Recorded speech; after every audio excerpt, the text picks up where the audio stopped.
It is indeed remarkable that Islam, when it was born in 7th century Arabia, didn't delegitimize Christianity or Judaism. And Muslims conquered the world. And I find that conquering not as a part of religion, but as a part of imperial world in which Islam was born, which everybody was doing that. Islam actually didn't convert many churches. That's why when you go to Jerusalem, you still find churches like the Church of the Holy Sepulchre, which was conquered by Muslims, but Muslims didn't touch it. There are great stories about Caliph Umar actually preventing any conversion. And it is true that in the Ottoman Empire, Christians and Jews, by the way, who fled from Europe when they were persecuted in Spain, found more tolerance, more space under the Ottomans than some of the absolutist Catholic or Christian kingdoms at the time. However, the Ottoman tolerance was a bit hegemonic, which was, again, quite enlightened at the time compared to total persecution. But Muslims were rulers and superiors, and they were tolerating Jews and Christians with some lesser rights. That changed in the Tanzimat, the modern reform era in the 19th century, and Ottomans ultimately accepted equal citizenship, which was a great thing for the, I think, Islamic civilization.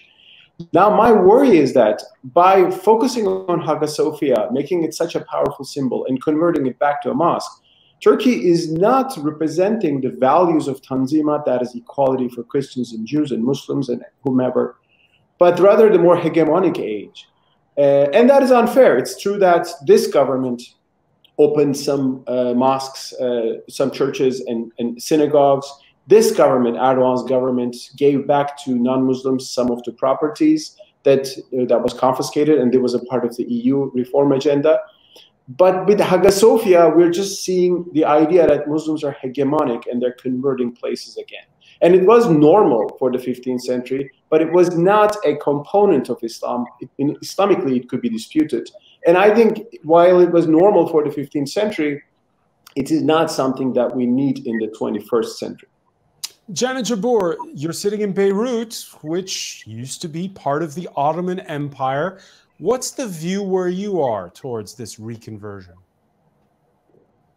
Well, there are two views. You have the majority of Muslims, Sunni Muslims in Lebanon, but I would say also in the Arab world, who are cheering for Recep Tayyip Erdoğan because he converted Hagia Sophia into a mosque, considering that this is really a blow to the West and a reassertion of Turkey's true identity after 1 century of secularism, imposed illiberal secularism in the country.